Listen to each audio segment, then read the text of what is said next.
Assalamualaikum warahmatullahi wabarakatuh. Hari ini kami dari kelompok 9 akan mempresentasikan materi week keempat yang bertemakan sebenarnya siapa sih konsumen kita, atau kenapa ya mereka memilih produk A daripada produk B. Nah, hari ini saya bersama kelompok 8, yaitu ada saya, Raffi, Zaki, Jalal, Ayesa, dan Rehan. Nah, pada presentasi ini juga kita akan membahas 8 materi, dari bagaimana konsumen membeli hingga teori motivasi dan juga teori pengambilan keputusan.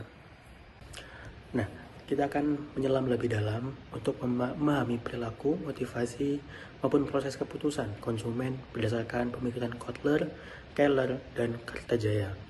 Dan kita juga akan membahas banyak hal, mulai dari cara kerja pikiran konsumen hingga teori pengambilan keputusan yang unik. Yuk kita mulai. Kita masuk ke pembahasan pertama. Jadi, bayangkan pemikiran konsumen itu seperti sebuah kotak hitam atau black box. Perusahaan itu memberikan rangsangan ataupun memberikan pemikiran bahwasannya melalui produk, harga maupun tempat dan promosi, yaitu 4P. Selain itu, dan juga kita juga punya lingkungan seperti kondisi ekonomi, teknologi, hingga politik. Nah, semua pemikiran ini masuk ke dalam kotak hitam tadi, yaitu pemikiran konsumen, di mana proses psikologi dan karakteristik mereka pribadi itu bekerja. Akhirnya muncullah keputusan pembelian, seperti merek apa yang mau dipilih ataupun kapan waktu yang tepat untuk membeli. Nah, secara garis besar ada 4 faktor utama yang mempengaruhi perilaku ini. Yang pertama ada budaya, yaitu nilai dan norma yang mereka pegang. Yang kedua ada sosial, pengaruh keluarga dan kelompok acuan. Yang ketiga ada personal, terkait usia, pekerjaan, maupun gaya hidup. Yang keempat ada psikologi, meliputi motivasi, persepsi, dan memori mereka. Kita lanjut ke materi kedua. Seiring perkembangan zaman itu, cara konsumen berinteraksi dengan market pun berubah. Kita mengenal perubahan dari model 4A ke 5A, dari tradisional ke digital. Nah, selain itu, ada 3 sumber yang pengaruh kita sebut ozone, yaitu outer influence, other influence, dan on influence. Kalau outer influence itu dari iklan atau promo perusahaan. Kalau other influence itu dari keluarga ataupun komunitas online. Nah, di other influence ini 83% orang lebih percaya rekomendasi teman daripada iklan. Nah, di 3 yaitu on influence, dari pengalaman dan pengetahuan pribadi kita sendiri, yang dimana kita sudah loyal dengan brand tersebut. Nah, untuk materi ketiga dan keempat akan dijelaskan oleh teman saya. Terima kasih. Dulu di era tradisional prosesnya itu sangat searah, selinier, dari aware, attitude, act, maupun act again. Nah, sekarang di era digital jalurnya lebih dinamis dan 2 arah. Yang pertama, aware, kita tahu merek dari iklan atau teman kita.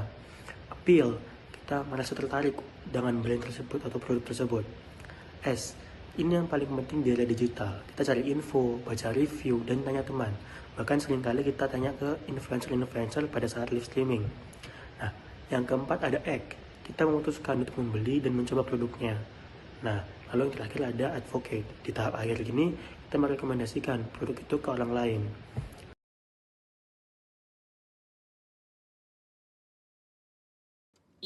Halo teman-teman semua, di sini saya akan membahas tentang arketipe industri, yaitu 4 pola perilaku konsumen berdasarkan jenis industri, yang diambil dari buku Marketing 4.0 by Kotler, Kartajaya, dan Setiawan. 4 arketipe industri, yaitu pola perilaku konsumen yang berbeda. Apa itu? Yang pertama, ada istilah doorknob. Apa itu doorknob? Yang pertama, yaitu komitmen tinggi, tapi rasa ingin tahunya rendah. Contoh industrinya adalah customer package goods, yaitu sabun, mie instan, snack. Dan konsumen membeli karena kebiasaan dan loyalitas, tidak perlu banyak riset sebelum membeli. Dan strategi yang cocok adalah iklan TV yang masif dan promo di rak toko atau di rak supermarket yang seperti biasanya kita lihat itu. Yang kedua ada goldfish, yaitu rasa ingin tahu yang sangat tinggi. Ini biasanya ada di industri business to business. Contohnya adalah mesin industri atau IT service. Biasanya konsumen banyak bertanya, membutuhkan riset yang panjang, dan membandingkan banyak pilihan sebelum membeli. Dan strategi yang cocok adalah constant marketing plus sales team yang sangat kuat. Yang ketiga ada trumpet, yaitu advokasi sangat tinggi, yaitu maksudnya adalah lebih banyak penggemar daripada pembelinya. Biasanya ini ada di industri lifestyle and luxury, contohnya adalah mobil mewah, jam tangan, tas branded. Banyak yang merekomendasikan meski tidak membeli, yaitu penggemar merek sampingan aset. Strategi community building plus influencer marketing. Dan selanjutnya ada funnel, ini konversi bertahap pengalaman kritis di industri durable goods and service. Dan contohnya adalah elektronik, perbankan, asuransi, yaitu dan konsumen evaluasi biasanya mengevaluasi secara mendalam. Pengalaman pasca beli menentukan loyalitas. Strateginya adalah customer experience excellence. Sekian, terima kasih. Baik, selanjutnya saya akan jelaskan tentang pengaruh perilaku konsumen. Jadi yang pertama adalah faktor budaya. Yang pertama terdapat budaya atau culture, yaitu nilai atau keyakinan dasar yang pelajari dari lingkungan. Contohnya seperti orang Indonesia yang cenderung belanja saat Lebaran hari raya, karena nilai kebersamaan dan juga untuk perayaan setelah menjalani puasa 30 hari. Kemudian juga terdapat subbudaya, yaitu kelompok dalam budaya besar yang punya identitas diri seperti suku, agama, dan juga generasi. Contohnya seperti Gen Z yang memiliki pola konsumsi digital yang berbeda dari boomer. Selanjutnya adalah kelas sosial, yaitu pengelompokan berdasarkan pendapatan, pekerjaan, dan juga pendidikan. Selanjutnya adalah faktor sosial, yaitu yang pertama kelompok referensi, seperti teman, komunitas, dan juga idola yang menjadi acuan hidup, seperti kelompok aspirasi yang ingin seperti mereka, dan juga disosiasi yang tidak ingin seperti mereka. Contohnya adalah komunitas sneakerhead atau beli sepatu edisi terbatas atau limited sale. Kemudian juga terdapat yang kedua, keluarga, yaitu pengaruh terbesar dalam pembelian sehari-hari. Jadi orang tua itu membentuk pola konsumsi anak, seperti pasangan yang sering mengambil keputusan bersama untuk produk rumah tangga. Dan juga terakhir adalah peran dan status, yaitu posisi seorang di masyarakat yang mempengaruhi pembelian. Seperti seorang direktur yang membeli produk, berbeda dari karyawan, biasa karena ingin menegaskan statusnya sebagai direktur. Selanjutnya terdapat faktor personal dan psikologi. Yang pertama adalah usia dan siklus hidup seseorang, kemudian terdapat gaya hidup atau lifestyle, dan ketiga ada pekerjaan ekonomi, dan juga terakhir kepribadian dan konsep diri. Selanjutnya adalah karakteristik kelas sosial. Jadi kelas sosial adalah pengelompokan masyarakat yang relatif homogen dan juga permanen berdasarkan pendapatan, pekerjaan, pendidikan, dan juga kekayaan. Yang pertama, menciptakan nilai yang sama. Jadi orang dalam kelas sosial yang sama cenderung berbagi nilai, minat, dan pola perilaku yang serupa. Kemudian kedua, tidak bersifat kasta yang kaku. Jadi seseorang itu bisa bergerak ke kelas yang lebih tinggi melalui pendidikan, karir, atau juga pernikahan. Ketiga, yaitu kelas sosial juga ditentukan oleh kombinasi seperti pendapatan, pendidikan, pekerjaan, kekayaan, dan juga cara berbicara dan juga berpakaian. Yang terakhir juga berbeda dalam selera dan preferensi. Jadi untuk kelas atas cenderung memiliki kualitas dan nilai premium.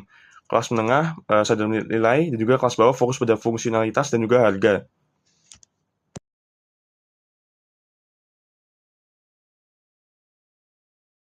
Ya, selanjutnya saya akan menjelaskan tentang bab 6, yaitu teori motivasi mengapa konsumen membeli. Teori ini terbagi menjadi dua.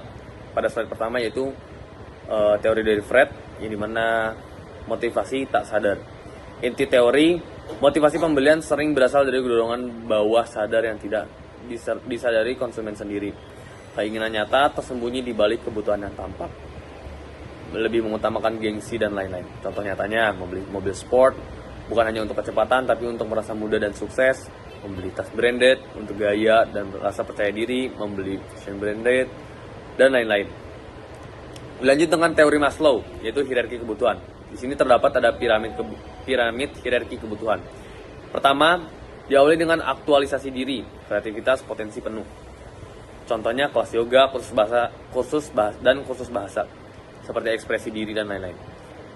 Lanjut dengan kebutuhan harga diri, prestasi, status, pengakuan.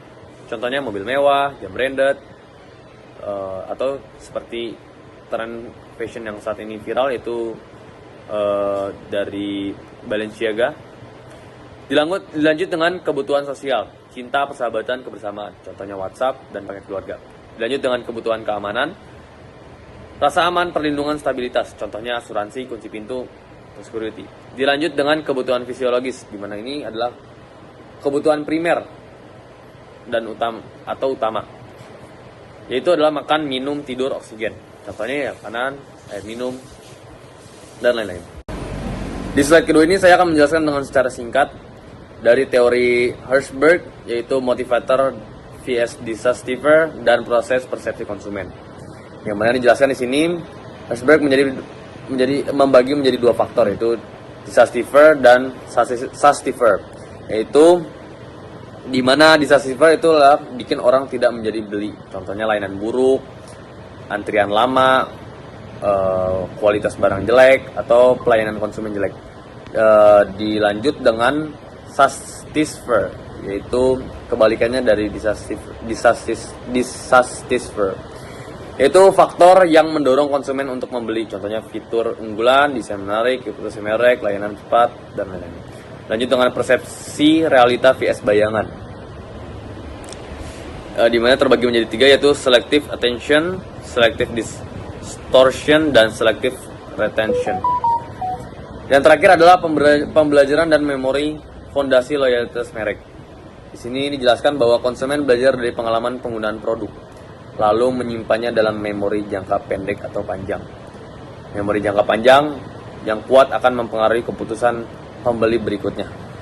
Intinya, pengalaman positif yang tersimpan dalam memori jangka panjang mendorong loyalitas, sedangkan pengalaman negatif membuat konsumen berpindah ke merek lain. Terima kasih. Masuk dalam proses pembelian konsumen. Dalam proses ini terdapat 5 tahap perjalanan dari masalah pembelian. Yang pertama yaitu pengenalan masalah. Di sini konsumen menyadari adanya suatu kebutuhan atau masalah yang harus diselesaikan. Bisa dipicu dari internal maupun eksternal. Seperti apabila kita memiliki smartphone yang sudah rusak, kita perlu membeli yang baru. Lalu ada pencarian informasi, yaitu konsumen aktif mencari informasi dari berbagai sumber seperti teman, iklan, review online, maupun pengalaman mencoba produk. Lalu ada evaluasi alternatif, yaitu membandingkan pilihan berdasarkan atribut yang dianggap penting seperti harga, fitur, merek, dan lain sebagainya, dan setiap orang memiliki kriteria yang berbeda. Lalu ada keputusan pembelian, yaitu konsumen memilih merek yang mereka sukai dan bisa terganggu oleh sikap orang lain atau faktor situasional tak terduga seperti diskon tiba-tiba atau promo. Lalu ada perilaku pasca beli, yaitu ketidakpuasan atau kepuasan konsumen. Untuk kepuasan sendiri dapat mendorong pembelian ulang dan word of mouth positif, dan untuk kekecewaan dapat memunculkan komplain atau perpindahan merek. Baik, masuk ke dalam teori pengambilan keputusan, heuristik dan mental accounting atau cara otak menyederhanakan keputusan. Yang pertama yaitu konjungtif, yaitu menetapkan standar minimum untuk seluruh atribut, pilih produk pertama yang memenuhi seluruh syarat. Lalu ada leksikografi, yaitu membandingkan semua produk berdasarkan satu atribut terpenting apabila seri lanjut ke atribut kedua. Yang terakhir yaitu eliminasi aspek, yaitu eliminasi produk yang tidak memenuhi batas minimum pada atribut terpenting dan dilanjutkan hingga satu pilihan tersisa. Lalu ada bagaimana sih cara konsumen sebenarnya memutuskan? Yang pertama yaitu efek kompromi. Ketika ada pilihan murah, sedang, dan mahal, konsumen cenderung memilih yang di tengah atau yang sedang karena merasa lebih aman dan tidak ekstrim. Lalu ada efek spotlight, yaitu ketika konsumen fokus pada satu pilihan, produk itu terasa lebih menarik dan kemungkinan besar akan dipilih. Lalu ada framing effect, yaitu cara menyajikan informasi mempengaruhi keputusan, seperti 95% bebas lemak terasa lebih menarik ketimbang 5% mengandung lemak, meskipun artinya sama. Lalu ada loss aversion, yaitu kehilangan terasa 2 kali lebih sakit daripada kesenangan yang setara. Takut rugi lebih kuat dari keinginan untuk untung. Lalu ada anchoring, yang artinya yaitu angka pertama yang dilihat menjadi jangkar yang mempengaruhi evaluasi selanjutnya. Harga coret sangat efektif. Lalu ada social proof, yaitu konsumen mengikuti apa yang dilakukan banyak orang, seperti 10.000 pembeli puas atau 4,8 per 5 bintang dari 15 review sangat berpengaruh. Sekian presentasi dari kami, kurang lebihnya mohon maaf. Terima kasih.